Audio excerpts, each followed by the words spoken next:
écoutez Radio Ma'arif.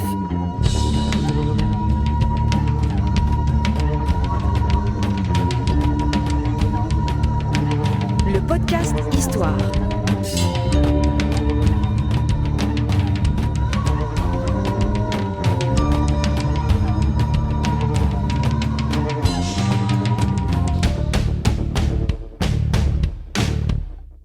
Produit avec le soutien de Maroc Télécom. Bienvenue à tous dans un nouveau podcast Histoire de Radio Ma'arif. On enregistre ce podcast à Marrakech. On est reçu par le professeur Mohamed Oujama. Bienvenue chez vous. Maintenant, vous êtes habitués du podcast. Merci mes amis et merci pour vos éditeurs.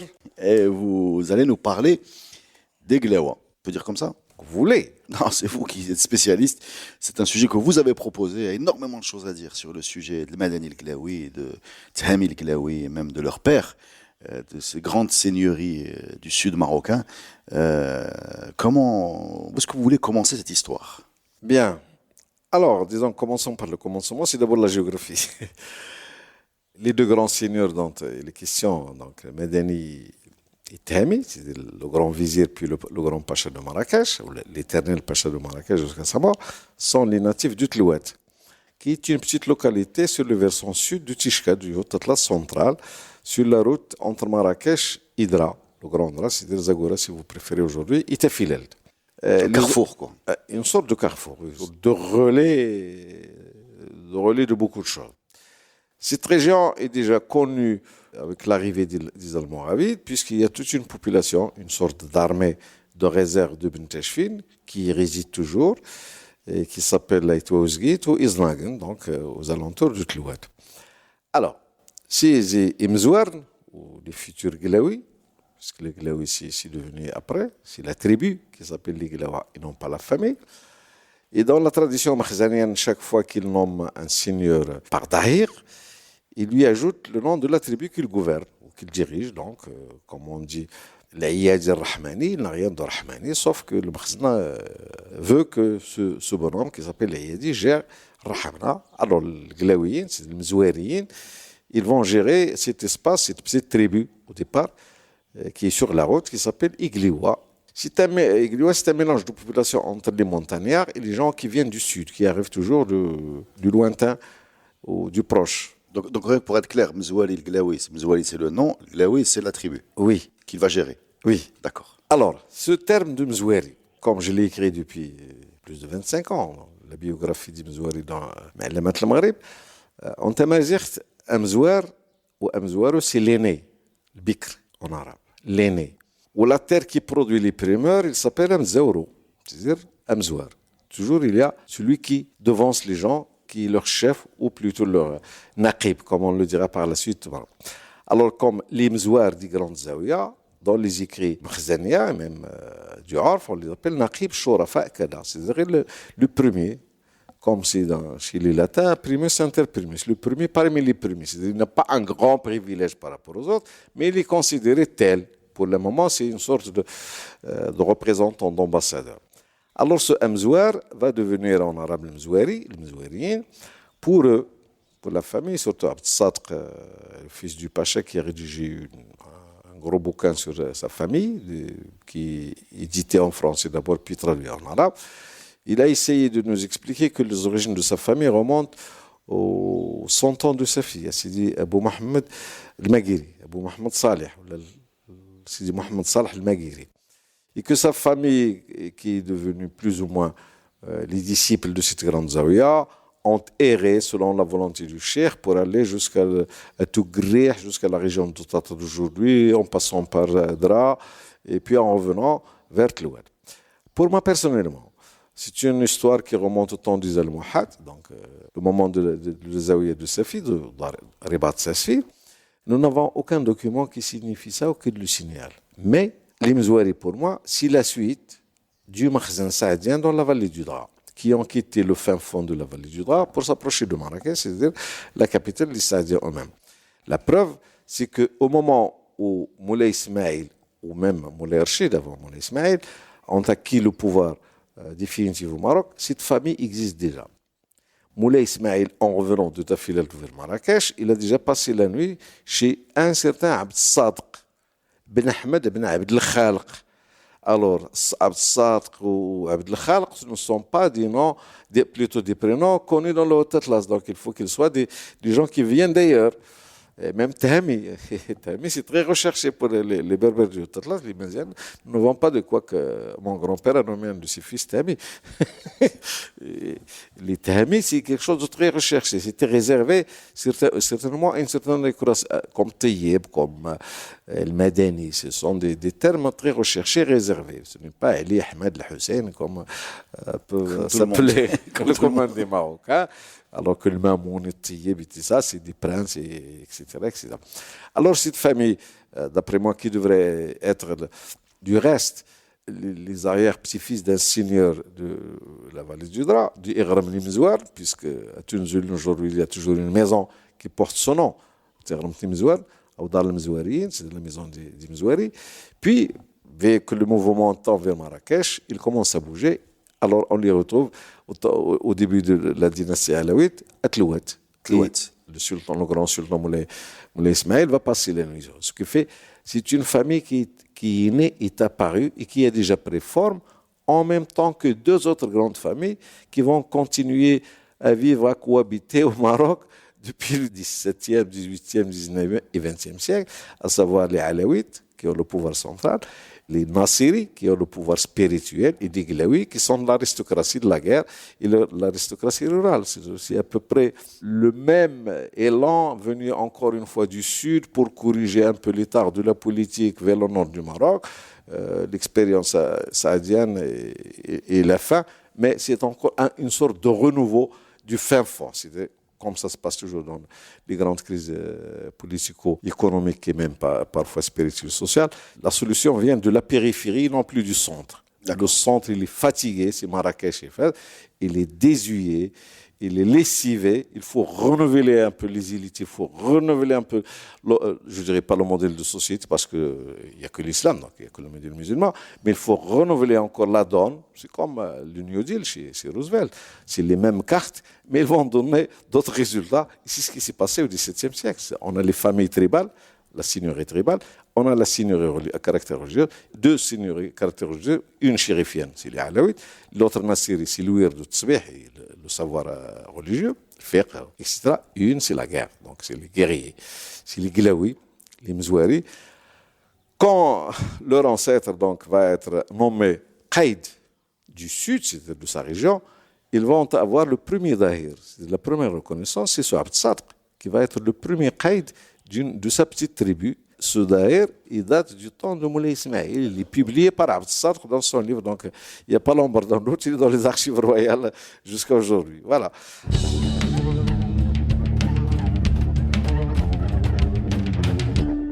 Donc c'est amusant parce qu'on pensait que l'histoire allait commencer avec Moulay Hassan, se développer vers le protectorat, oui, etc. Et on a pris un siècle et demi, c'est ça C'est ça, là. Il y a des seigneuries qui sont apparues juste avec la colonisation. Il y a ceux qui sont apparus la dernière minute parce qu'on a besoin de couvrir un espace. Mais il y a des familles beaucoup plus enracinées qu'on croit. C'est-à-dire qu'il y a des familles qui ont intégré le makhzen, c'est-à-dire le pouvoir central marocain d'une façon ou d'une autre, depuis au moins 3 siècles et demi, 4 siècles. Ils existent toujours sur la sphère politique, sur la sphère administrative, et même ils gardent toujours leur bien. Alors, nous avons traversé donc la grande crise de Moulay Ismaël après Moulay Ismaël jusqu'à arriver au milieu du 19e siècle. Le 19e siècle, les grands problèmes du Maroc commencent à apparaître sur la scène. C'est d'abord les deux défaites face à l'armée française à Isli, puis à l'armée espagnole à Tétouan. Et cette dernière, principalement, cette grande défaite de Tétouan, que le Fqih Nassiri, c'est de l'historien, l'auteur de l'Istiqsa, a très bien décrit parce qu'il était présent. Il était le secrétaire particulier du prince héritier qui s'appellera par la suite Mohammed ben Abdelrahman. Il était présent. Il l'a décrit en disant que c'est-à-dire c'est presque la fin. Puisque l'armée espagnole a occupé Tétouan, il a exigé du makhzen le paiement de la dette de guerre qui est une dette énorme et en or. Le makhzen a déboursé tout ce qu'il a. Puis, le grand consul britannique à Tanger Sir John Drummond Hay, nous a garanti un peu auprès de l'Espagne. Mais reste le tiers de cette dette pour que dans l'islam soit encore propre, que l'armée espagnole quitte vers Ceuta. Quoique Ceuta aussi, c'est dans l'islam, mais malheureusement, il est perdu. Alors, quelqu'un dans le cabinet de Mohamed Rahman, il a dit, voilà, on va résoudre ce problème en vendant zakawat wal-a'shar wal-daraib, on va les vendre pour ceux qui peuvent les acheter. Et c'est à eux de s'occuper du glanage et du ramassage, de la perception de ces impôts, les impôts légaux. Alors, les seigneurs qui ont de l'argent, Mohamed Ahmed Ben Abd Sadiq al-Glaoui al-Mzouari a de l'argent, puisqu'il vendait du sel, il touchait le péage du passage, et il a encore des biens déjà à Marrakech. Parce qu'il faut préciser qu'à Tlouet, il y a des mines de sel. Oui, bien sûr, bien sûr. C'est très important. Et il y a des passages entre Zagora, Marrakech et Tafilel, oui, donc des sûr. péages. Oui, oui, c'est un creuset de fortune. C'est un creuset de fortune où chaque jour, il y a de l'argent qui tombe dans la caisse de la famille. Oui. Chaque Alors, jour, il y a de l'argent qui tombe dans la caisse. Peut-être, parfois, ils ont beaucoup plus d'argent que le sultan lui-même. oui. Alors, quand vous dites on va vendre zakat, c'est ça? Oui. C'est-à-dire qu'on Taraïb, vient... tout ce que Taraïb. le magasin touche. C'est-à-dire que j'ai de l'argent, j'arrive, je donne de l'argent au... Tu achètes, comme les actions de la bourse. Et je vais me servir chez la population. Exactement, il vous donne un ticket, c'est-à-dire une lettre, comme quoi un tel va percevoir les impôts de tel et de tel, de Marrakech, pour les Glaoui, de Marrakech et Tafilelt. C'est-à-dire tout un monde, toute la grande vallée du Dra, etc. etc. Mais c'est quoi le système? C'est-à-dire que je fais une plus-value? Ah voilà, on va y arriver. Ce n'est pas la plus-value, c'est tqdirat. Ce sont des estimations. Le sultan, Estime. il est sous la pression de l'élite du moment, c'est-à-dire les ulama. Pour eux, l'armée chrétienne, le kuffar, doivent quitter à n'importe quel prix. Ici, une sorte de suicide pour le sultan, puisqu'il a liquidé toute la trésorerie royale, ou la sultanienne, puis il a liquidé l'avenir des finances publiques, du fisc public. Alors, ces seigneurs, dont fait partie le Gundefi par la suite, dont fait partie le Glouli dans l'Oussou, si d'autres seigneurs ont acheté auprès du Makhzen. Volontairement, involontairement, l'essentiel, c'est que l'armée espagnole a quitté Tétouan. On a tout payé, on a réglé la note. On est en 1860, c'est ça? Oui, 1960-61. Mais la solution est venue en 63. Parce que l'armée espagnole est restée quand même sur le dos du Marocain un bon bout de temps. Alors, quand le problème est résolu, donc, le Makhzen n'a plus d'entrée d'argent. Ça veut dire quoi? Ça veut dire que les seigneurs des régions dominent les régions et le sultan dépend de leur bon vouloir. C'est-à-dire que le sultan lui-même, il manque même jusqu'au petit frère du palais royal. Et c'est ce qui va expliquer par la suite, entre guillemets, pourquoi Moulay el-Hassan quittait la capitale et se mettait sur le dos d'un cheval. Les fameuses harkas. Exactement, c'est lui-même qui glanait ce que les gens veulent lui donner. Un point, c'est tout. C'est-à-dire que le sultan est devenu une sorte de fqih, de chef de zawiya, qui passe les nuits dans Afrag, etc., pour lui-même. Et les gens lui donnent directement l'argent, donc il n'y a plus d'intermédiaire, puisque tout le système est tombé à l'eau, ce qu'on appelle le système financier, l'Allaf ou le Kharras, toute la terminologie qui s'occupait des finances publiques sultaniennes, n'existe plus. C'est la ruine. C'est la ruine. Alors, ces seigneurs vont s'enrichir, puisqu'ils vont demander aux populations plus. Mais Ils oui. vont demander plus. Et on va constater que dans ces grands seigneurs de l'Atlas, du moins, immédiatement, au bout de 20 ans, 25 ans, ils vont passer d'une certaine richesse à caractère local et rural, qui est Tlouat, qui est Amdart, qui est plus ou moins Taroudan, qui est plus ou moins la région de Haha, Tmanar, etc. Ils commencent à devenir des seigneurs pesants. Et le sultan lui-même les invite à Marrakech principalement. Ils achètent des palais à Marrakech pour s'installer. Ils passent de la ruralité à la sédentarité. Ils deviennent des citadins. Ils deviennent du jour au lendemain des citadins. Alors, ces seigneurs, au même moment, Moulay el-Hassan, donc, qui cherchait un peu de l'argent et qui fait un peu plus ou moins un tourisme politique, si on peut dire aujourd'hui, un tourisme politique, il est revenu donc de face à Tafilelt, alors qu'il souffrait déjà de, je crois, c'est un problème pulmonaire ou un peu de diabète, etc., etc. Il a fait un voyage quand même de 8 mois, ce qui le fatigue beaucoup plus. Mais le malheur, c'est qu'il a abordé la montagne en plein hiver. Pris par la neige. Pris par la neige, il a passé d'abord 3 nuits à Tlouat chez les Glaoui, mais quand il a passé la montagne pour revenir à Marrakech, au niveau de Tazlida d'aujourd'hui, la neige coupe la route et il est obligé de laisser beaucoup de choses et que le Glaoui, c'était le Madani, maintenant le nouveau petit chef, et son père est à l'ouest. C'est le Madani qui va le guider avec ses hommes jusqu'aux environs de Sidi Hal d'aujourd'hui, c'est le Zawi de Sidi Hal, et c'est là où il va mourir. Donc Moulay Hassan Moulay Ismail va passer la nuit chez le Glaoui. Moulay Hassan va passer à ce moment, Moulay Hassan, comme il ne peut pas récupérer tout l'armement qu'il a, il a laissé le fameux canon Krupp à l'ouest.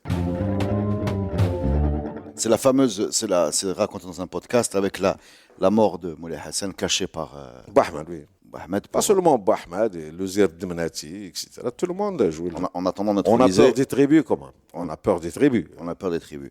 En attendant d'introniser Moulay Abdelaziz. C'est bien ça. Oui, alors Bahmed qui a apparemment joué en sa faveur, il a préféré un jeune sultan immature, mineur, né d'une mère étrangère, donc qui n'a pas d'asabia, donc qui n'a pas de Étrangère, d'où? Elle est circassienne, je crois. Donc on les considère au Maroc des Turcs, mais ils ne sont pas des Turcs parce qu'ils sont d'origine chrétienne. Généralement, c'est des Albanais, comme la famille de Mohamed Ali. C'est pour cela qu'on considère que certains princes marocains, Khwalhom, c'est la dynastie égyptienne de Mohamed Ali, de Farouk, Abbas et les autres exemples, parce qu'ils sont tous de l'Albanie, ces dames. Et ces dames ont été plus ou moins offertes ou achetées. Alors, cet acte, la mort de Moulay Hassan, va projeter ce grand nouveau petit seigneur qui est jeune, qui est riche, Qaïd al-Madani, directement au palais royal parce qu'il a prouvé qu'il est d'abord riche, il peut financer beaucoup de choses, qu'il a toute une tribu forte, un ensemble de tribus derrière lui, donc il a une armée. Donc c'est mieux de l'avoir que de l'avoir comme ami, comme ennemi. Et en troisième lieu, Madani est un faqih, ce qui est rare en son temps. Le Madani est un faqih. Il a fait l'école en même temps que Moulay Abdel Hafid un peu partout au Maroc. À Tella, à Sragna, Ahmar, ce qu'on appelle l'école des princes, aux environs de Chemaïa aujourd'hui, entre Chemaïa et Youssoufia. Ce qui fait, dans ses écrits, les gens l'appellent faqih.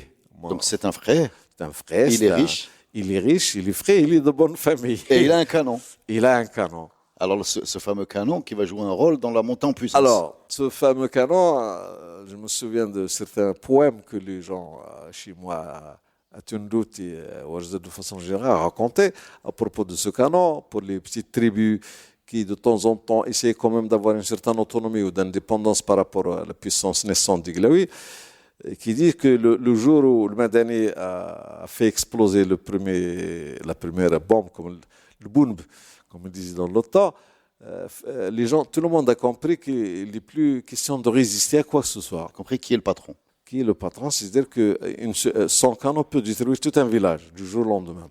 Krupp, un canon allemand. C'est un canon qui existe allemand encore. qui a été donné au sultan du Maroc, etc. etc. Et qui existe encore, il faut le préciser. Oui, qui existe toujours, Dieu merci, comme archive. Et autre chose, malheureusement, on n'a pas pris conscience tôt de tout ce qui concerne l'histoire. On a considéré que la famille, ou plutôt le Tahmi, est un traître. Donc, les gens de la résistance et même les locaux ont détruit Tlouat, ils l'ont volé, ils l'ont un peu défiguré. Mais on va arriver à Tahmi, là, on est toujours sur le Madani. Défiguré, les arrière-petits-fils maintenant de le Madani et d'autres, qui se considéraient être les héritiers directs, essaient quand même de créer une sorte d'association, de consortium pour restaurer, pour demander, etc. Je pense qu'ils vont réussir quand même parce qu'ils ont déjà réussi à améliorer la condition des routes pour aller au moins développer le tourisme. Alors revenons à Sul Madani. Donc Sul Madani va débarquer à Marrakech. Moulay, le grand seigneur du moment, ce n'est autre que Ahmed ibn Moussa, c'est-à-dire le grand vizir. Oui, qui chapeaute un peu Moulay Abdelaziz. Bien sûr, il a besoin du nouveau sang parmi les gens à côté. Donc le Madani est candidat à tout ça. Donc immédiatement, Ahmed, il est ibahi. D'abord, le Madani, d'après ceux qui ont écrit un peu l'histoire aux années 30 sur les récits du Madani, du Tahmi, de ceux qui l'accompagnaient ici à Marrakech, le sultan Ahmed est ibahi par la qualité des cadeaux faits par le futur vizir, le futur homme fort qu'ils appellent le Madani al-Glaoui. Le Madani al-Glaoui est un fin politique. D'abord, c'est quelqu'un qui, comme la plupart du Marocains, qui ont voyagé un peu, qui ont quitté leur contrée paternelle, quelle que soit plaine, il était à Fès, il connaît un peu les gens de l'Atlantique, il connaît la montagne, il connaît l'Oussous, il connaît le Makhzen, il connaît ce qu'il fait. Il est candidat à être... il est candidat à être au moins ministre de l'Intérieur, puisqu'il connaît mieux que quiconque. Alors, Bahmad va le garder. Les crises de Bahmad, les luttes intestines pour imposer Moulay Abdelaziz, la solution viendra par la mort de Bahmad en 1900. Donc, maintenant, Bahmad est mort. Moulay Abdelaziz est aux commandes. Il est jeune, il faudrait encore, il lui faut beaucoup de choses. Alors le Madani était déjà là. Il était parmi les gens qui l'ont adopté, qui l'ont initié un peu à la politique, etc. Mais vient la grande crise qu'on appelle dans l'histoire du Maroc la guerre de Bouhmara. Oui. La guerre de Bouhmara, qui était attisée par l'IOT lui-même à partir de l'Oranie, parfois les Allemands à partir du Rif, parfois les Espagnols. Le but est d'affaiblir le régime marocain, d'affaiblir le Makhzen pour la domination.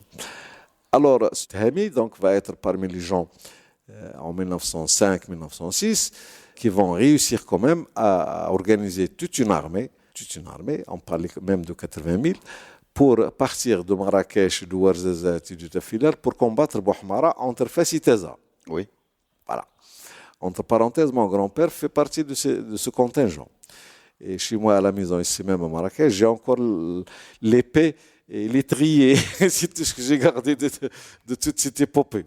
D'accord. Alors, comme les Tchouls, je crois, ont coupé la route des contingents venus du sud, ils étaient obligés d'aller vers l'Algérie. Ils ont débarqué en Oranie, où le gouverneur Titork Lyoté, le futur maréchal Lyoté. Alors, c'est lui qui va leur payer le billet de retour de l'Oranie, de Haran, jusqu'à Tanger.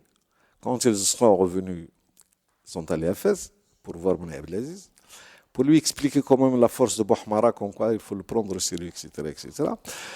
Alors Moulay Abdelaziz, entre parenthèses, c'est quelqu'un qui aimait beaucoup tout ce qui... C'est un moderniste, entre guillemets. Oui, les horloges. Les appareils photo, et surtout une ménagerie. Avec des animaux. Une ménagerie avec tout ce qui est beau, comme oiseaux, comme haras, comme etc., etc. Et l'audience royale ou sultanienne a tardé à venir. Le Madani est obligé de se révolter un peu et de rentrer de force pour voir le sultan. Parce que lui, c'est l'homme fort, il ne doit pas attendre. En rentrant à côté de Moulay Abdelaziz, il a trouvé le sultan, le jeune sultan, mettait des cacahuètes dans sa main. Il a fait le signe de « taisez-vous » pour que ces oiseaux mangent dans sa main. Le Madani, ça s'est raconté par mon grand-père, je l'ai même réécrit, traduit écrit. Le Madani s'est révolté, il a dit c'est-à-dire, Abdelaziz n'est que le sultan des oiseaux, ce n'est pas le sultan des gens des musulmans. Et c'est le qat'i'a, c'est-à-dire la rupture entre les deux hommes, c'est à ce moment. Donc, le Madani va débarquer à Marrakech, ils vont fomenter, tirer Moulay Abdelaziz, lui et les seigneurs du Sud, ils vont créer ce qu'on appelle la transition douloureuse de Moulay Abdelaziz vers Moulay Abdelhafid, avec quand même une bay'a surchargée de promesses qu'on appelle généralement le bay'a al-jihadiyya, bay'at Marrakech, parce que bay'at Fès c'est autre chose, c'est un peu plus... C'était une bay'a conditionnée par les conditions. D'abord, il est nommé sultan al-jihad, c'est-à-dire de la guerre sainte. Il ne doit pas céder un pouce de la terre du Maroc pour les mécréants et les chrétiens, etc., etc., etc. Si jamais il arrive, il doit abdiquer. Qu'est-ce qui s'est passé? La fin de... Alors, le Madani, quand même, Bahmad n'est plus là. Les nouveaux seigneurs, les citadins, ils sont très méfiants de Moulay Abdelhafid parce que Moulay Abdelhafid est un des rares sultans alaouites, les fqih. Ils ne sont pas très nombreux, malheureusement. Ce que fait le sultan bien avec Tahami, parce qu'ils sont sur la même longueur d'onde. Alors que les autres ne sont que des seigneurs ignares. Parfois vulgaires, ils ne savent même pas marcher, ni manger, ni se vêtir, etc. C'est le qiyad de Abda, de Rhamna, de certaines régions, un peu partout. Ils les considèrent comme des seigneurs de 3e degré, 4e degré. Alors c'est à ce moment que le Madani va devenir l'homme fort et prendre la place du Sadr al-A'dam. Quand vous dites Sadr al-A'dam, c'est l'équivalent plus que le Premier ministre d'aujourd'hui, parce qu'il avait plein de pouvoir. Et c'est lui qui dictait à peu près la politique. Et les Marocains, les Glaouis, entre parenthèses, les Glaouis, quand ils ont senti que toute l'élite citadine, surtout à Marrakech, qu'ils connaissent mieux, était sous la protection d'une puissance étrangère quelconque, c'est-à-dire qui renforcent un peu leur autonomie et leur façon de prendre les décisions. Et le Madani a pris la protection française, donc il est devenu une sorte de sujet français, alors que les ministres du gouvernement, le premier ministre du gouvernement marocain, ce sont des contradictions. Alors, le Madani donc devient l'homme fort, c'est pour cela qu'on l'appelle le faiseur de roi, et il pousse Moulay Abdel Hafid justement à adopter une politique qui est à la fois souple mais exigeante, mais Moulay Abdel Hafid n'a plus les moyens, parce qu'en même temps que le Madani, Moulay Abdel Hafid et les seigneurs du Sud commencent à récolter un peu les fruits de leur politique, les puissances étrangères vont négocier le partage du Maroc. Nous sommes déjà en 1909. C'est des petites conventions entre les Espagnols et les Français, entre les Allemands et les Français, ce qui fait qu'on partage le Maroc. Ceux qui gouvernent le Maroc n'arrivent plus à mieux gérer la situation. Alors, va débarquer bien sûr en 1909. Le Madani va devenir le gendre de Moulay Abdel Hafid et vice-versa. Moulay Abdel Hafid va épouser une fille du Madani, donc Le mariage croisé. ils vont se charger en quelque sorte une sorte de protection, de filiation par le sang, ce qui est classique et traditionnel dans les relations et les alliances. Et il nomme son petit frère qui s'appelle, parce que le Madani, il est plus âgé que Tahmi. Il y a 2 bonhommes entre eux. Tahmi devrait avoir 28 à 29 ans. Il est nommé Pacha de Marrakech, sous l'obédience de son grand frère, bien sûr. Alors, ça marche très bien jusqu'à 1911-12. Signature du protectorat. Le protectorat arrive avec tout son poids et c'est fini de l'indépendance. Moulay Abdel Hafid abdique, mais les Glaouis restent gérer le reste de la politique, surtout du Sud, avec les Français. Et ce que tout le monde peut constater, c'est quand Lyautey a débarqué par la suite, quand Mangin conquit Marrakech, etc., 2 mois et demi après, Lyautey arrive, c'est lui qui reçoit les seigneurs de l'Atlas, le Bahia de Ahmed, en leur donnant déjà des légions d'honneur, alors qu'ils n'ont rien fait. Ils n'ont rien fait, mais ils ont déjà les légions d'honneur. Ça existe un peu les photos du temps et même parfois des tableaux. Donc, il donne la légion d'honneur à qui? À Al-Madani. Al-Madani d'abord, le grand seigneur.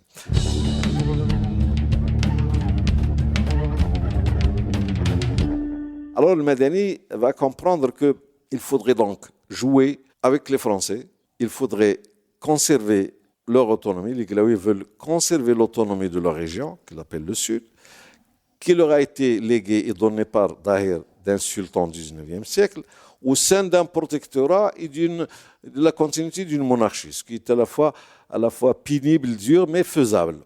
C'est pour cela que les Glaouis, qui étaient, à mon avis, très intelligents et très diplomates en même temps, ils ont réussi à conserver tous leurs biens, tout leur pouvoir. Alors que 80% des seigneurs du sud et du Maroc, de façon générale, ont perdu à la fois leur rang et parfois leurs biens et parfois leur vie sous le protectorat. Ils étaient devenus... eux, ils ont continué, cette famille va continuer depuis le début de l'arrivée du protectorat jusqu'à 1956. Ils vont être la principale famille riche que les Français cherchent par la suite. C'est grâce à eux, c'est Tahmi et surtout son fils Brahim, qui vont créer l'Omonium nord-africain, un Najim qui existe encore jusqu'à aujourd'hui, avec l'argent du Glaoui plus l'argent privé des Français. Ils ont créé tout un réseau de la CTM, les grands hôtels du Maroc, ce qui fait ici, il y a toute une fortune du Glaoui qu'on appelle aujourd'hui la fortune nationale. Mais il faut préciser que le pari de la France, si je comprends bien Lyautey, puisque c'est lui qui commence le protectorat, c'est s'appuyer sur des hommes forts marocains. Oui, bien sûr. Plutôt que d'aller administrer directement. C'était ça un peu le principe. Lyautey, enfin, on va y arriver. Donc, la guerre, le Madani, pour démontrer comme quoi il est, je ne dirais pas pro-français, pour démontrer quand même, il donnait l'occasion à ses fils pour apprendre autre chose. Il a donné 2 de ses fils pour la Deuxième Guerre mondiale, a participé à la Deuxième Guerre mondiale. Un des grands, qui s'appelle Abdelmelk, est tué juste à côté de Demenat quand les Français attaquent Sidi Mha. En 1917, il y a la guerre en Europe avec son fils Mehdi et la guerre dans l'Atlas central avec son fils Abdelmelk. La pacification du Maroc. Oui, ce qu'on appelle la pacification. Son fils était sous l'autorité du futur général Guillaume. C'était le capitaine Guillaume en 1900, lieutenant Guillaume, je crois. Donc il perd ses 2 fils. Il perd l'un, il perd Abdelmelk. Alors ce Abdelmelk, pour lui, il coûte cher. N'oublions pas que ce sont des Tijani, des gens pieux. Et le Madani, il est cultivé. Et c'est le choc, la mort de son fils sous le drapeau français en combattant un saint patron qui n'est pas très loin de chez lui, c'est-à-dire du Tlouet à la région de Bzout aujourd'hui. Il est tombé malade. Et je me souviens qu'on raconte et on raconte encore que quand il pleurait la mort de son fils, il a dit « Dieu nous a gardés sur vie jusqu'à porter les armes à côté des kuffars, c'est-à-dire des mécréants, pour combattre les musulmans. » C'est-à-dire que son fils et lui-même ont porté les armes avec les Français contre le marabout du Haut-Atlas central, Sidi Mha Hansal. Et il est mort en 1917.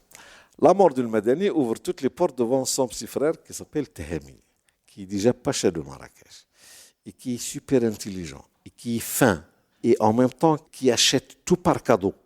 Tehami el-Glaoui, il est riche d'abord, ça, il n'y a pas l'amour d'un doute, mais il a basé, c'est quelqu'un qui a le talent de donner des cadeaux, donc on peut dire aujourd'hui qu'il corrompt un peu la vie politique, jusqu'en France. Tehami donc va être l'homme fort, il va s'installer dans la capitale du Sud qui est Marrakech, il va gérer toute l'économie du Sud, rien ne se vend, rien ne s'achète, sauf lui. Même les Français, quand ils veulent passer la nuit à Marrakech, il doit être au courant. Et c'est lui qui a chassé les Français de Marrakech, Médina, pour les installer en dehors, avec leurs bars, leurs camps militaires, etc., etc. Ce qui fait, c'est quelqu'un qui est à la fois d'un caractère bédouin, mais d'une vision très optimale. Il veut prendre le maximum de la colonisation du protectorat et donner peu. La preuve, Tehami el-Glaoui, il a donné tous ses enfants à la France pour qu'ils soient éduqués à la française. Ibrahim d'abord, Abd Sadq par la suite, Abdullah, Hassan et la suite, ils ont tous fait les grands lycées de Paris. Ils ont fait soit la Sorbonne, soit la faculté de droit de Paris. Au même moment, les autres seigneurs de l'Atlas, leurs enfants n'arrivent même pas à tenir un crayon, un stylo pour écrire leur nom. D'accord. Voilà, quelqu'un d'éclairé, de subtil. On parle de quelqu'un qui, par exemple, en 1920, fait construire un parcours de golf. Oui, bien sûr. On parle de quelqu'un Il est ébahi par tout ce qui est moderne. On parle de quelqu'un qui reçoit Churchill. Oui, bien sûr. Pourquoi il reçoit Churchill? Quand le Pacha reçoit Churchill, c'est que les Anglais ont voté contre Churchill. Donc Churchill est en vacances illimitées. C'est après la guerre. Churchill est battu par les travaillistes. Ah oui, c'est après la Deuxième Guerre, ça. Oui, oui. D'accord. Alors Churchill est un peu malade parce qu'il est obèse, il boit beaucoup, il fume beaucoup, etc. Que ses amis français lui ont conseillé d'aller à Marrakech, de s'installer quelque part, il fait beau, etc., etc. Donc il est l'invité du Pacha. C'est même à cause de lui qu'on a refait toute une partie de la Mamounia, qui s'appelle aujourd'hui le pavillon Churchill. Vous pouvez y aller le voir. C'est le Pacha qui a refait tout ça pour qu'il soit à la hauteur du Premier ministre britannique. Alors ce grand bonhomme qui est à la fois, qui aime la poésie, qui aime la peinture, a découvert les lumières de Marrakech. Donc il s'installe à la Mamounia, il commence à dessiner le Haut-Atlas. Et un des grands tableaux mythiques que même la publicité, les agences de voyage multiplient, c'est un tableau de Churchill où on voit la muraille de Marrakech, puis les palmiers, puis plus haut, la neige. C'est-à-dire quelque chose qu'on n'arrive pas à expliquer pour d'autres. La neige et les palmiers et des murailles en terre, c'est très difficile. Oui, les murailles en terre évoquent la chaleur, oui, le palmier, le désert. Alors, et ce la que neige. vous voyez maintenant dans la publicité, c'est Churchill. D'accord. Le Pacha est en même temps un homme très riche, très fort, qui a découvert l'économie moderne, qui était parmi les gens qui participaient, même qui ont investi dans la bourse de Paris, surtout les années 30 et la suite, jusqu'à la fin des années 50.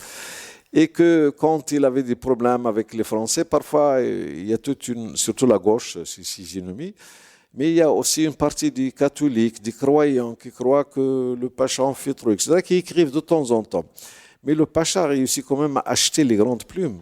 Quand on dit les frères Tarot, qui ont écrit Les Seigneurs de l'Atlas, etc., etc., et Henri Bordeaux de l'Académie française, ce sont des gens qui défendent. Dans le temps, il y avait le journal Le Temps. Par la suite, il y avait toujours Le Figaro, bien sûr. Le Temps, c'est-à-dire toute une droite libérale, accepte le Pacha tel qu'il est. Et pour les Français, c'est un grand investisseur. Il investit beaucoup à Paris. Il a acheté même des hôtels vieux, des labrets qu'il a refait sur la Seine. Vous pouvez les voir Je crois qu'il est toujours un bien familial que son petit-fils, Mehdi, le fils d'Ibrahim, possède, s'il ne l'a pas vendu ces dernières années. C'est pas très loin de Pont de Neuilly, pas très loin, sur les quais. Et Tahami El Gelaoui est en même temps quelqu'un qui sait très bien recevoir les seigneurs. Il a même envoyé un des grands cadeaux à la reine, au mariage de la reine d'Angleterre en 1952. Mais le protocole britannique l'a refusé parce qu'il n'est pas le roi du Maroc. Et la famille royale ne peut pas recevoir des cadeaux d'un non-roi. Voilà, d'une autre catégorie inférieure à leur rang. Et c'est célèbre cette histoire, je sais pas, ça a été choqué. Tahami, donc, il a reçu, puisqu'on en est toujours sur il a reçu Charlie Chaplin aussi? Oui. C'est un Tijani ouvert, light, comme on dit aujourd'hui. Il est contre beaucoup de choses tout en acceptant leur existence, comme le cinéma à Marrakech, comme les bars à Marrakech, le cinéma surtout. Pour lui, quand on l'a expliqué le cinéma, etc., il a dit à condition que les musulmans n'y rentrent pas. Pour lui, on ne sait pas. Parce qu'à côté de lui, il y a toute une panoplie de frères, de savants, qui vont dire attention, monsieur le Pacha, monsieur le Pacha, monsieur le Pacha. Donc, il passe par transition. Si le public a accepté, il dépasse le ulama et les autres. Donc, puisque le public accepte, on passe. Alors, c'est lui qui a créé le football à Marrakech. C'est lui qui a bâti le grand majestic qui deviendra l'hôtel Sedi et a autorisé plus ou moins l'existence du bridge, de ce qu'on appelle les jeux de l'argent, pour pouvoir financer le foot, le futur Koukab. C'était ça. C'est une donation pour alimenter les caisses et créer le foot à Marrakech. Donc c'est quelqu'un que les Marrakechis d'une certaine génération connaissent comme quelqu'un de généreux, de protecteur. Il est violent surtout contre les tribus. Il est connu par sa droiture et en même temps sa violence. Quand il est contre quelque chose, il l'applique lui-même. Par exemple, on nous a dit que les premiers étudiants de Ben Youssef qui se manifestent pour parler un peu de l'istiqlal du Maroc ou du mouvement national, donc faisaient partie du frère al-Bsri, etc., on les a menés devant lui pour les passer en bastonnade. Ce que fait pour lui, il a dit voilà, la France, il est là, allez apprendre. Le jour où nous aurions des médecins, des ingénieurs, etc., on peut en demander l'indépendance. Mais maintenant, nous n'avons rien. C'est eux qui ont tout. En 56, en 54, 55, 56, le Maroc n'est pas encore mûr pour l'indépendance. Mais justement, on va arriver justement à ces rapports. Il voit les choses comme ça. Il croit que la colonisation, le protectorat français va permettre au Maroc une certaine évolution. Bien sûr, il n'est pas tout à fait profitable pour les Marocains, mais il est profitable à son seigneur, au seigneur, etc. Pour ainsi dire, à un moment donné, la fortune du Pacha de Marrakech dépasse les grandes fortunes françaises. Il les dépasse parce qu'il dispose des biens publics mineurs et des bâtiments un peu partout, à Tanger, à Fès, à Casablanca, des palais par-ci par-là, jusqu'aux billets de banque en France, jusqu'à acheter parfois les premières revues de publicité. Et même l'épouse d'un de ses fils, d'Ibrahim, la maman de Mehdi, c'est célébré quand il quitte le Maroc pour Paris. Il va devenir plus ou moins la directrice d'une, je crois, comment est-ce qu'il s'appelle, j'ai oublié son nom, qui était l'origine d'aujourd'hui de Paris Match. C'est quelqu'un de très riche, et extrêmement riche.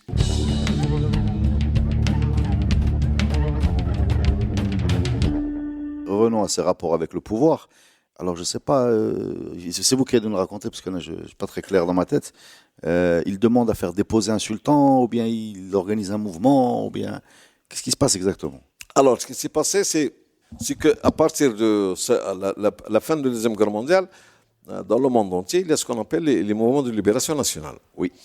C'est la continuité en Égypte, en Syrie, et même jusqu'en Algérie, quoique ça a été étouffé très tôt. Et les nationalistes marocains commencent quand même à revendiquer certaines choses qu'ils ont présentées les années 30, ce qu'on appelle le programme d'action marocain, qui est une demande de réformer un peu le protectorat marocain, ils trouvent un peu leur place. Mais après l'indépendance, et pendant la Deuxième Guerre mondiale, apparemment, attisés par les Américains, poussés par d'autres, ils ont rédigé ce qu'on appelle le manifeste de la demande d'indépendance. Oui, et ça, ils n'y croient pas du tout, Tahami El Gelaoui. Non, loin de là. Alors, quand on lui a demandé, c'est plus tard, donc les signataires, ils sont tous à peu près de Fès, quelques Slaoui, un Tétouani, حد الشي قردوا الخميسات, ce que fait بالنسبة لي pour Tahmi El-Glaoui, ce sont des gens qui ne pèsent pas très lourd pour lui, ce ne sont pas ses équivalents. Les équivalents de lui, c'est Belmekki el-Baghdadi de Fès et d'autres, les grands, qui pèsent lourd, qui gèrent les régions, etc. Lui, il a refusé tout ce discours. Il a même interdit aux futurs nationalistes de Marrakech, dont Abdallah Ibrahim, el-Farqani, el-Assimi, à un moment donné, le séjour à Marrakech. Il a exigé qu'il s'exile. Parce que, comme une sorte de préfet, il gère l'espace par son autorité au nom du sultan, donc il peut vous faire exiler selon sa volonté. Alors, il a refusé tout ce texte. Pour lui, les Français sont là pour nous aider à évoluer. Il est resté un peu dans un mythe du temps de Lyautey, où on va aider les Marocains à évoluer jusqu'à devenir... Il n'a pas du tout senti le vent de la décolonisation. D'autant plus, en 51-52, le Pacha commence à vieillir. Il est diabétique. Il a des problèmes de santé, de par-ci par-là, je crois. Il y avait surtout le diabète, qui est un héritage familial chez eux. Pour lui, le sultan, c'est Mohamed Ben Youssef. Pour lui, Mohamed Ben Youssef, il doit... c'est le sultan, oui. On le respecte pour ce qu'il représente comme sultan, comme imam. Mais la politique, c'est une affaire très sérieuse. Pour le Glaoui, Mohamed Ben Youssef, le sultan, n'est pas apte à faire de la politique, ni à gérer. Je crois que c'est une vision qui lui appartient, puisque Mohamed Ben Youssef est déclaré sultan du Maroc à l'âge de 17 ans. Il a passé tout un passage des années 30 sans aucune expérience. Il a appris, alors que Tahmi gère déjà tous les problèmes du Maroc et du monde. Il est initié à la guerre, à la finance, à l'économie, alors que Mohamed El-Khamis, il est resté ce sultan né à Fès, mais que les Français ont choisi et le protègent pour leurs raisons. Il ne devrait pas, pour El Bacha, je crois, il ne devrait pas réclamer plus que ce qu'il a, puisque c'est les Français qui l'ont choisi.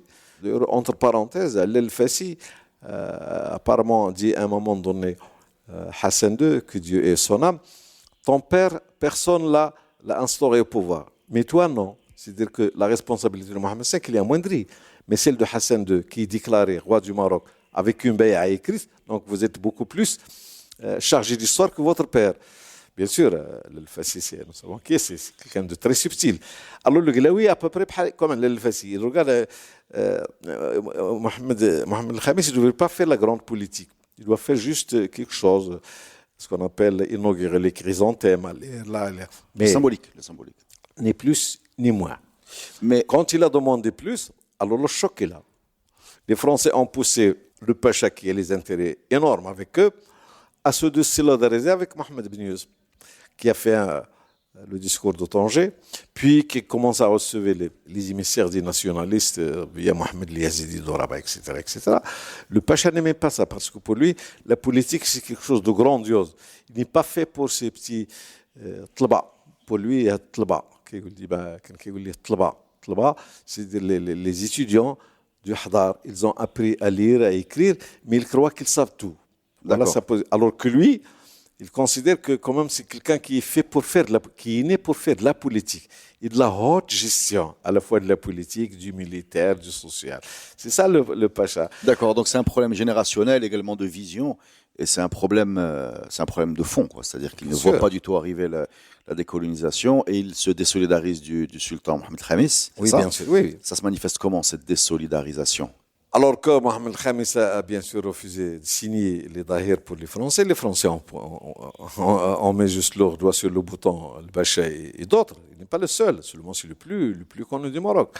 N'oublions pas que Lahaï El-Ktani a participé à une supercherie, non parce que le sultan du Maroc a une dent contre lui, mais parce que le Moulay Abdel Hafid a tué son grand-père, Mohamed El-Baqir El-Ktani, et que l'autre, il a demandé à ce qu'il soit le vice-roi, Abdel Hayy lui-même, il a demandé à ce qu'il soit le vice-roi à Fès, que bien sûr la dynastie refuse, la famille sultanienne ou impériale du Maroc refuse, parce qu'il y a une dent, parce que les Ktaniens se considèrent à la fois Sharfa est supérieur même à tous les fassis. Donc par conséquent, les Alaouines, pour le Ktaniyin, les Alaouines, ils sont venus après. Parce que les Ktaniyin se considèrent comme étant une diffraction de l'Adarissa. Donc, Huma Oulil Amr, normalement. C'est comme ça les choses. C'est plus tard qu'il va être écrit. Alors, quand vous parlez de supercherie, vous parlez de. C'est-à-dire que Tahami el-Glaoui, il a pris sur lui tout le coup de la crise. Les Français l'ont poussé à manifester son opposition au sultan, à faire bouger les tribus dont il gouverne, comme quoi le sultan est hors jeu et qu'il va faire, etc. Alors ça crée la crise. Les Français, dans les premières déclarations des Français, il a dit, c'est à peu près la même expression française, que quand le maréchal MacMahon ne voulait pas quitter le poste du président de la Troisième République, qu'il se soumette ou qu'il se démette. C'est-à-dire qu'elle a pris l'expression française. Pour Mohamed Ben Yunus, doit signer ou abdiquer. Parce que dans le contrat du protectorat, la France propose, le sultan promulgue. Il signe et promulgue. Donc il n'a pas le droit de... Parce que c'est écrit même... ويوقع جلالة السلطان كل ما تقدمه فرنسا في أجل الإصلاحات كذا dans le texte, je dis pour l'arabe pour que les gens comprennent. C'est le texte du protectorat. Le texte, oui, le texte fondamental initial. Le sultan acceptera toutes les réformes. Alors pour les Français, chaque fois qu'ils proposent quelque chose, ça rentre dans le texte initial qui est le texte du protectorat. Donc il joue la carte des Français contre le sultan qui a un virage nationaliste. Bien sûr. Et c'est de là que vient le choc. Voilà. Le choc. Donc le sultan refuse la réception, etc., etc. Et les Français donc vont mettre la main sur Mohamed Ben Yunus, qui vont faire exiler d'abord en Corse, puis à Madagascar. El Menfa. Oui, la crise de la Tunisie, de l'Algérie, la France perd un peu d'un bien fou. Donc la France, la grande France, la métropole ne gère plus tout le problème des colonies. Il y a deux grands bonhommes qui sont apparus sur la scène. Le premier, c'est Mendes France, qui a trouvé la solution tunisienne. Le Parlement a voté contre lui. Il est remplacé par quelqu'un qui est plus ou moins radical socialiste, c'est Edgar Faure, qui allait devenir par la suite l'ami de Hassan II, même membre de l'Académie, président du Conseil, président du Parlement, etc., académicien et tout ce que vous voulez. Et Edgar Faure, il n'a que faire de la petite question marocaine, parce que la question marocaine, elle est minime par rapport à l'Algérie, par rapport à l'Indochine. L'Indochine est pleine d'armées françaises. La France a perdu la guerre, elle doit récupérer un tas de choses. Pour lui, il faut une solution marocaine. Alors c'est lui qui va initier Bouabir, Ben Barka et les autres à la négociation. Le problème des Français, c'est que voilà, le gouvernement français, il est apte, il est prêt. Seulement, le problème, c'est tout l'investissement fait par l'État français et les Français au Maroc. Comment on va gérer ça? C'est ça la grande question, etc., qui a bloqué la situation. Alors, Edgar Faure va partir. Un ancien ministre des Finances va devenir le président du gouvernement français, c'est Antoine Pinet, qui n'a aucun diplôme, qui est un autodidacte, qui n'a aucun diplôme universitaire, ni même secondaire, Antoine Pinet, qui gère bien. C'est comme un épicier, il connaît très bien la boutique et comment le gérer. Et pour lui, la question du Maroc, c'est rien du tout pour lui. C'est une épicerie pas rentable. Exactement. On va vendre la filière. Parce que dans ses mémoires, Antoine Pinet, il a dit, quand l'Algérie commence, etc., la question du Maroc, il nous a donné les chiffres, quand même au Maroc, il y a moins de 80 000 Français européens. Moins de 80 000 Européens, donc même s'ils ont perdu quelque chose, alors que l'Algérie, il y a un investissement de l'État, des Européens et des Français, donc c'est mieux de liquider ce qu'on appelle les petites affaires pour sauvegarder ce qu'on appelle l'os, la principale question. Donc tout ce beau monde était apte à libérer un peu, à donner l'indépendance au Maroc. Quand Ben Yunus, le sultan Mohamed Ben Yunus, a fait le discours de Tanger, d'après certains écrits par les nationalistes, où il va réclamer l'indépendance, etc., promise par le président américain enfin, etc. Tout ça n'existe pas, même les archives américaines. Alors les Français ont senti que ce roi qu'ils ont adopté commence à sortir un peu de la route qu'on lui a tracée. De la route qu'on lui a tracée. Et c'est à ce moment qu'ils vont permettre une certaine, entre guillemets, évasion de Abdelkrim el-Khattabi pour venir de la Réunion et être au Caire. comme s'il disait Mohamed Ben Youssef, Attention, il y a un plan B. il a un plan B, l'alternative. Moi, je l'ai toujours compris comme ça. Quoi que Ghellab et les autres parlent, que les étudiants sont allégés, jusqu'à aujourd'hui, les grands services de renseignement savent très bien organiser les choses, jusqu'à croire que c'est vous-même qui les faites alors que vous n'êtes que téléguidé, qu'il soit le Mossad ou la CIA ou la DST française, et même parfois marocaine, à un moment donné, vous êtes satisfait, vous croyez que c'est vous qui avez réalisé votre idée, alors que vous êtes tout le monde mené en battant jusqu'à la fin. Alors à ce moment, on montre un peu quelqu'un de nouveau, quelqu'un qui a déjà réussi plus ou moins quelque chose au Maroc, qui est plus âgé que Mohamed, qui a plus d'expérience, pour faire plier Mohamed Ben Youssef. Mais Mohamed Ben Youssef ignore tout à fait cette histoire. Quand il est déclaré roi, il n'y a plus de République du Rif, il n'y a plus d'Abdelkrim el-Khattabi, il n'y a plus de l'IOT au Maroc. Donc il est né sous la tutelle des républicains socialistes, qui n'aiment pas beaucoup tout ce qui est royal et dynastique, mais qui sont liés à un contrat de 1912 qu'ils doivent garder plus ou moins. Alors, c'est à ce moment que Mohamed Ben Youssef commence à évoluer. Quand même, n'oublions pas qu'il vient d'avoir 50 ans. Il va mourir bientôt, donc il va avoir 50 ans. Il va mourir 56 ans. Il est né en 1909. Donc, il vient d'avoir 50 ans. Il commence à mûrir. Ses fils, surtout Moulay Hassan, futur Hassan II, est devenu une sorte d'intellectuel. Quelqu'un qui lit, qui fait des résumés. Il n'a plus besoin de traducteurs. C'est comme le Pacha. Le jour où Abd Sadq Ibrahim arrive à parler directement français en français et à traduire directement en Teshlahit au Pacha, il est libéré des intermédiaires. Donc, il dit ce qu'il pense au français sans passer par une tierce personne. D'accord. Leur fils, Abd Sadq, pour le Pacha, Moulay El-Hassan, pour Mohamed Ben, sont venus à un moment crucial de leur vie. C'est eux qui sont devenus plus ou moins les dynamos de la relation entre les papas, nés au 19e siècle, et même au début du 20e siècle, et ces jeunes gens qui ont fait l'école française. Autre culture. Autre culture, c'est qu'ils connaissent les lois éducation. Les lois du discours, la rhétorique, comment demander, comment présenter, c'est une certaine évolution. Alors, Mohamed Ben Youssef donc, va refuser de signer.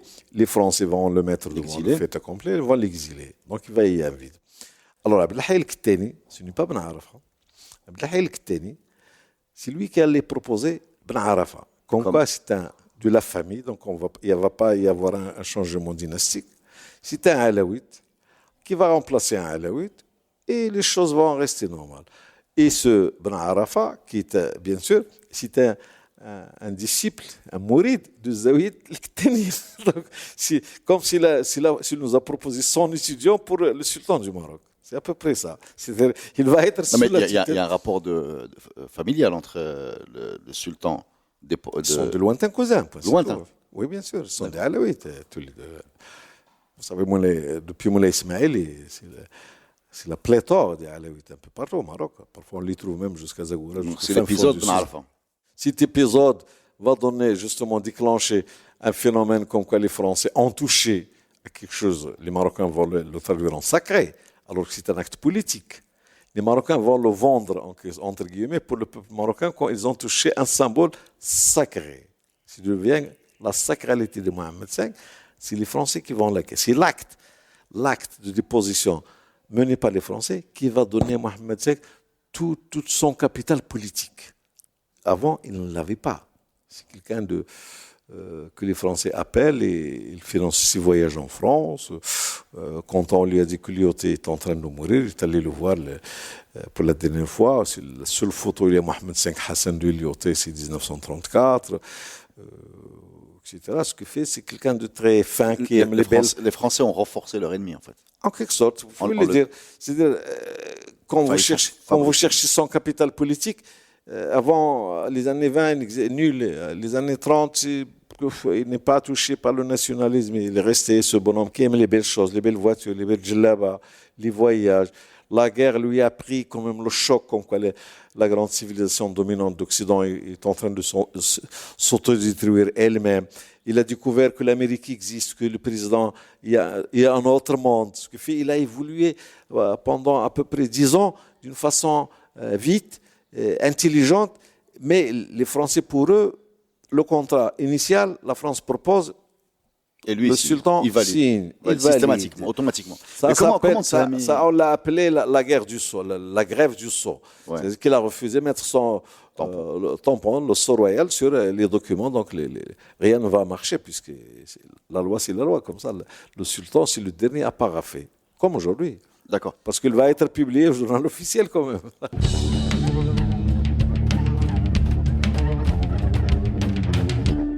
Comment Thami El-Glaoui vit cet épisode, Ben Arfa? Est-ce qu'il le soutient? Je crois que Thami, entre guillemets, Thami, c'est un homme d'une grande expérience qui est venu de loin, qui a régné, entre guillemets, au moins depuis 40 ans, 44 ans. Il était déjà là. Ben Arfa, il est né de la dernière pluie, donc il ne connaît absolument rien, ni à la politique, ni aux relations. Donc, si on peut dire que le Madani a fait Abdelhafid, en quelque sorte, Thami va faire Ben Arfa, va lui apprendre les choses, les bonnes manières, sous bien sûr le regard et la tutelle des Français. Mais Ben Arfa, quand il est arrivé, il est déjà âgé. Il n'a aucune expérience de la politique, ni de cérémonial, etc. Il est accompagné tout le temps par 2-3 esclaves qui le maintiennent.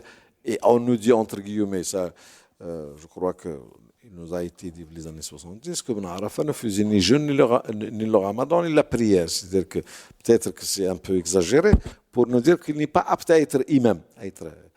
Alors, Thami voit quand même que lui, qui est plus âgé que Ben Arfa, qui est plus d'expérience, plus riche, etc., donc il a pris sous son aile, mais c'est les Français qui protègent tout.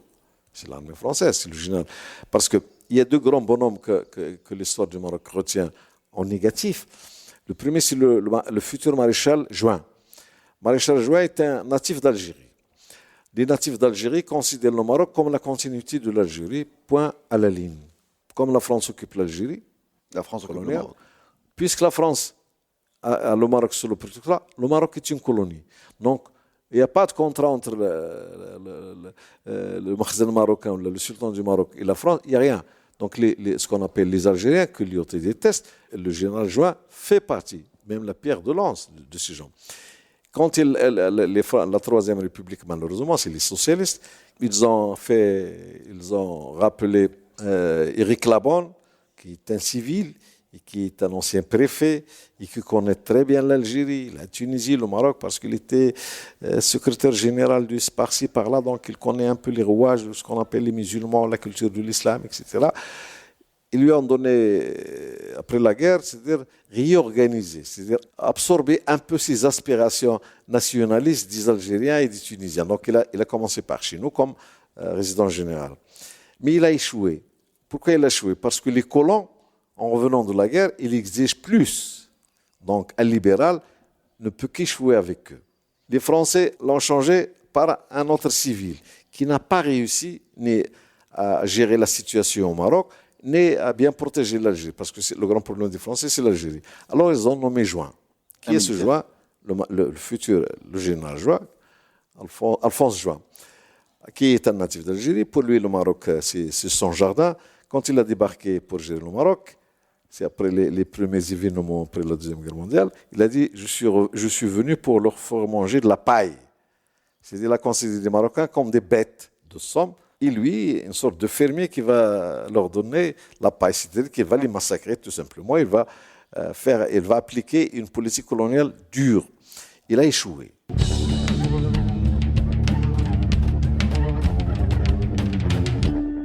La quatrième République des socialistes, il y a quand même des gens de valeur, comme Léon Blum et d'autres, l'ont changé par son disciple, qui n'est autre que Guillaume. Le général Augustin Guillaume, qui s'en est de camp qu'on était au Maroc, et qui était quelqu'un qui a organisé ce qu'on appelle le Makhzen mobile au Maroc, c'est-à-dire les forces auxiliaires, et qui a éduqué, formé ce qu'on appelle le Makhzen mobile. C'est à Ouawizert, c'est lui qui a créé le centre de Ouawizert, qui est devenu aujourd'hui une ville. C'est juste quand les Allemands ont dit qu'il faudrait que la France se défait de ses armées. Alors, ils ont considéré que tout ce qui est marocain, Tawabir Sultania, c'est des forces supplétives makhzaniennes, et non pas françaises. Donc, le Makhzen mobile, le Makhzen arabe, le bureau arabe, il y a beaucoup de noms par-ci par-là. Alors, ce Guillaume, ne peut être que fidèle à 100 mètres, c'est-à-dire la rigueur, la dureté vis-à-vis de Mohamed Ben Yunus, parce que pour lui, qui a géré la campagne marocaine, qui connaît surtout le Moyen Atlas et le Haut Atlas, ce sultan pour lui c'est un étranger. Il ne connaît, pour Guillaume, Mohamed V ne connaît pas le Maroc, c'est Guillaume qui connaît le Maroc. Il connaît les tribus, les chefs du tribu, de Zahir au fin fond du Souss, alors que Mohamed Ben Yunus, il est juste dans un palais. Ce que fait, c'est lui le vrai Marocain, le vrai chef. Alors quand il a demandé de signer, il a dit mais je connais le Maroc plus que toi. Ce qu'on te propose, c'est pour le bien du Maroc. Mohamed Ben Yunus a refusé bien sûr de signer, parce que pour lui, c'est le début de la résistance. Oui, oui. Le texte, c'est le même. N'oublions pas que ce Mohamed Ben Yunus, c'est lui-même qui a signé le Dahir de 1930, qu'on appelle par la suite le Dahir Beber. C'est-à-dire qu'il a quel âge en 1930 21 ans. Il est très jeune pour signer, prendre ce genre de décision. Par la suite, donc, il a résisté. Cette résistance a hérité les Français. Les Français ont poussé le Pacha et d'autres, il n'est pas le seul, vers ce choc. Donc on a créé l'alternance qui est Ibn Arafat, qui n'allait pas résister. Ben Arafat, Il qui a duré combien de temps cette parenthèse Ben Arafat? Plus ou moins 3 ans et demi, mais il n'a rien fait. Sauf que son nom existe un peu au journal officiel. Il y a même certains dahir. Donc en fait, on peut dire que Thami El-Glaoui va tout perdre sur cette manœuvre. Bien sûr, parce que même les Français, par la suite, ils considèrent que c'est mieux d'avoir le futur sultan du Maroc que de garder toujours Thami El-Glaoui. Donc le sultan revient. Surtout que les nationalistes qui négocient avec Edgar Faure et Antoine Pinet, qui ne sont que Ben Barka, Bouabi, Ben Hassan El-Ouazzani et Balafrège, qui étaient tous des lauréats de l'Université de Paris, sauf Bouabi qui parlait en français politique. On donnait toutes les garanties quand même pour le gouvernement français. C'est pour cela que la gauche marocaine nous parle de deux textes. La selle Saint-Cloud, on nous parle qu'il y a un texte au départ et un texte à la fin. Il y a un texte proposé par Bouabi pour les nationalistes, mais à la fin, le texte signé par Mohamed Ben Yunus, c'est un autre texte transformé, où justement les Aïens jusqu'au Pacha de Marrakech vont avoir leur place. Et ce texte va nous parler de Majlis al-Arsh. Donc il va y avoir un tas de gens qui n'ont rien à foutre là-dedans. C'est les Français qui ont exigé Tahar Assou ou d'autres noms qui étaient de simples commandants, colonels et même frères dans l'armée française. Ce qui fait la France s'ouvre et finit le temps du Glaoui, dans le classicisme traditionnel du Maroc. On va jouer la carte, non pas des nationalistes, mais de la monarchie. La France a joué la carte de la monarchie, non pas du mouvement national. D'ailleurs, au départ, le texte il s'appelle la dépendance, l'interdépendance, comme le texte proposé pour la Tunisie. C'est par la suite qu'on ne parle plus de l'interdépendance. Ou plutôt, c'est pour cela que nous avons 2 dates. Le 2 mars, comme quoi c'est la fin, mais il y a par la suite d'autres dates qui ont finalisé, c'est novembre. C'est-à-dire qu'il y a 8 mois entre le premier texte d'interdépendance qui était refusé par l'armée de libération intérieure, qui est rejeté par Abdelkrim al-Khattabi, de l'extérieur, et que les nationalistes étaient obligés de retenir. Edgar Faure et Pinet étaient obligés quand même de...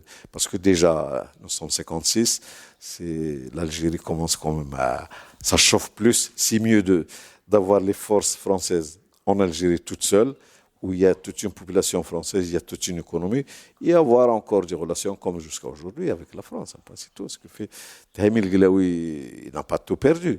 C'est un décret du premier gouvernement marocain, ou plutôt du deuxième gouvernement marocain, qui a saisi tous les biens du Pacha Thami ibn Mohamed el-Mzouari, le Glaoui. Donc ils ont tous saisi les palais, les terres, etc., etc. Il fallait attendre un bon bout de temps pour que Hassan II commence à libérer un peu ce qui est initial. Tout ce qui appartient au Makhzen, il est récupéré par l'État.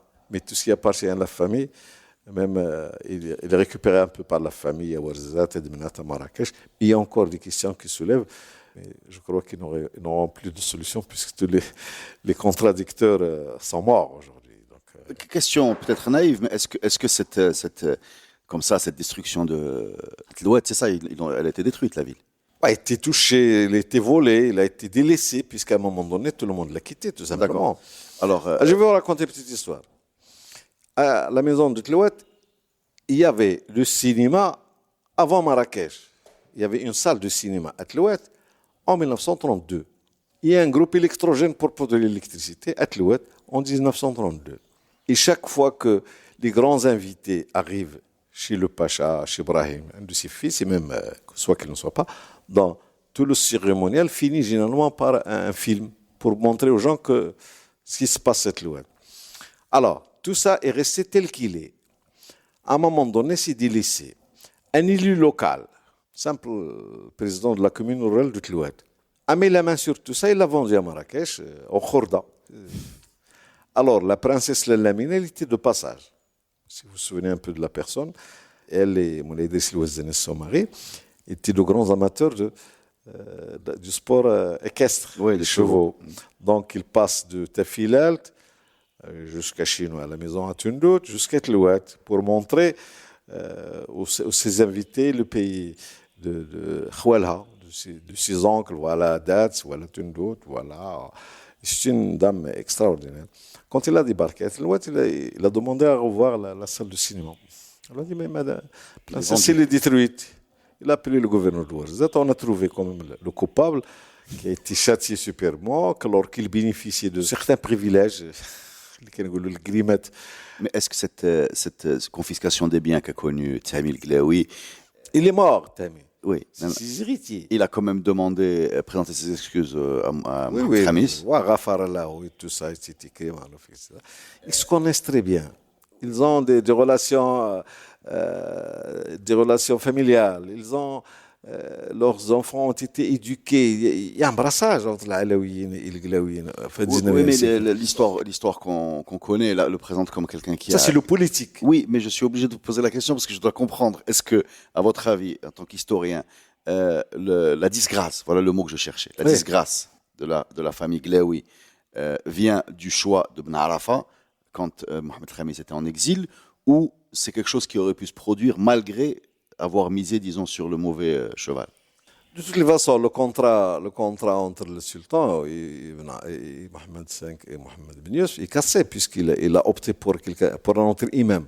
Oui. Sur le plan de la loi, c'est déjà un peu une sorte de tabou. Parce que traditionnellement, les Marocains, c'est-à-dire nos ancêtres à nous, les Marocains, ils n'ont jamais tué un roi, même quand ils le prennent, etc., ils le sauvegardent. Moulay Slimane ou Moulay Rachid, les autres ont été tous pris dans des engrenages. Moulay Rachid et Moulay Slimane a été pris par Imhouach ici à Zawiet Cheikh.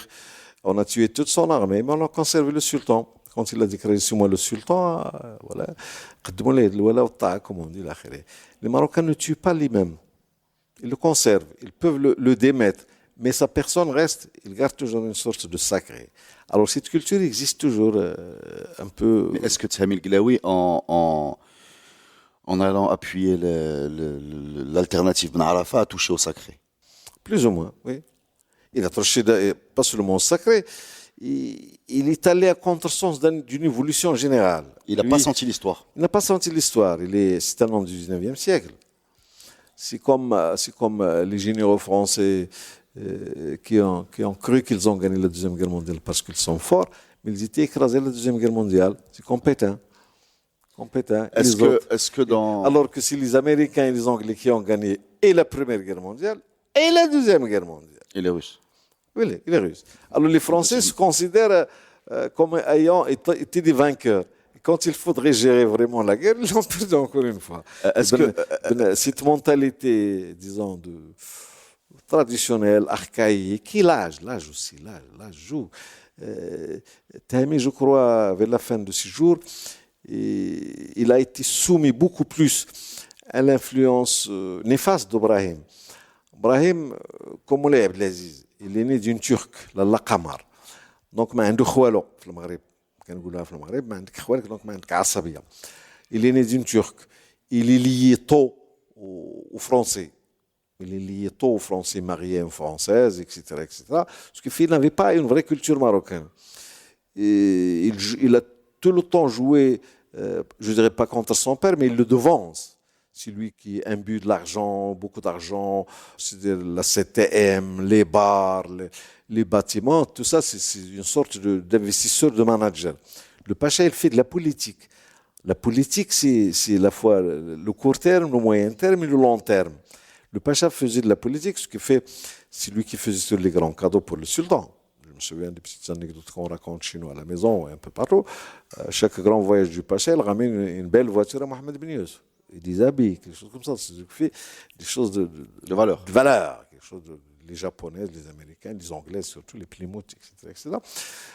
Ce qui fait pour lui et pour le Pacha, comme il y a tout le temps, comme il y a tout le temps, les Français, par contre, les Français ont cru à un moment donné, Eugène Garnier dont j'ai parlé tout à l'heure, ont cru que c'est très facile de changer de dynastie au Maroc, de remplacer une dynastie par une autre. Ou bien de prendre un élément subalterne, très terne, très éloigné de la même famille, l'investir sur le temps. C'est-à-dire qu'ils ne connaissent pas vraiment Pas compris. Comment Tihami el-Glaoui vit ces 10 ans entre l'indépendance du Maroc en 1956 et il est mort en 66? Là, 56. Ah, d'accord, 56. il est mort en 1956. Exactement. C'est pour cela que tu dis, il a beaucoup de chance. Et il a beaucoup de chance. Non, il n'a pas connu la disgrâce, en fait. Non, lui, il ne l'a pas connu. C'est-à-dire, il a été gracié par Mohamed V. Il y a toujours une photo où il se lance devant lui au Palais Royal de Rabat. Et Mohamed V lui a promis la protection de ses biens, etc. Mais le premier gouvernement marocain, je crois le deuxième, celui de Balafré, donc du parti de l'Istiqlal, c'est lui qui a séquestré les biens du Glaoui. Moi, je me souviens des années 60, où il y a des Glaouis de bonne famille qui quémandaient, à qui les gens donnaient à manger, parce que leurs biens étaient séquestrés au nom de... Il y a même Abdallah Ibrahim, le grand professeur et le grand nationaliste, qui a ouvert dans le Bacha pour les syndicats, pour installer les syndicats, l'UMT, le GTM, etc., jusqu'à ce que Hassan soit touché pour les chasser, pour le retrouver d'élu, ce qui fait qu'il n'y a pas ce grand respect.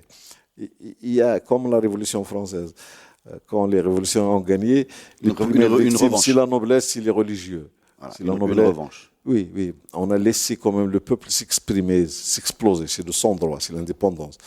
Alors, cet élan a été néfaste pour certaines régions, surtout quand les enfants des régions dominées par les Glaouis, Dmenat, Ouarzazate, Taznacht, jusqu'à Zagoura, sont devenus les leaders du mouvement de la résistance. Abdallah Senhaji, le Fqih al-Bsri, Ibn Hammo, etc. Ils ont tous quitté l'espace Glaoui pour aller vers Casablanca et organiser la résistance. Il n'y a que le Fqih al-Bsri qui est resté à Marrakech, mais Senhaji et les autres, ils étaient interdits de séjour à Marrakech. Alors ces gens ont pris une revanche, c'est eux qui ont plus ou moins vidé Clouat de toutes ses richesses, Ouarzazate de toutes ses richesses, et la maison de Tinri, la maison de Dmenat, et même Marrakech et les maisons des Tourir, ce qui fait une fortune énorme en argenterie, en tapis, en monnaie étrangère quand même, parce que les Glaouis voyagent beaucoup, ils ont les monnaies du monde entier dans leur caisse. Eh bien, merci pour cette épopée des Glaouis. J'espère que j'ai répondu on a commencé à votre curiosité, curiosité surtout. C'est une série, c'est pas un film, c'est une série. On a commencé avec Moulay Ismaël. Moi, c'est mon boulot. Il faut que les gens, je dis que les Marocains doivent récupérer leur histoire. C'est vrai. Le jour où les Marocains récupéreront leur histoire, ils vont s'assagir et se responsabiliser. Maintenant, ils disent du n'importe quoi pour votre histoire. Merci beaucoup. Quand vous récupérez votre histoire, vous êtes encore mineur, moi.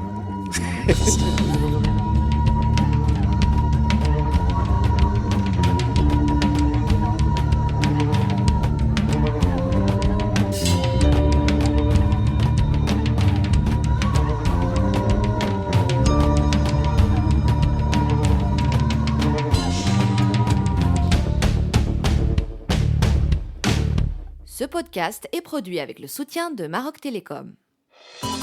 Maroc Télécom, un monde nouveau vous appelle.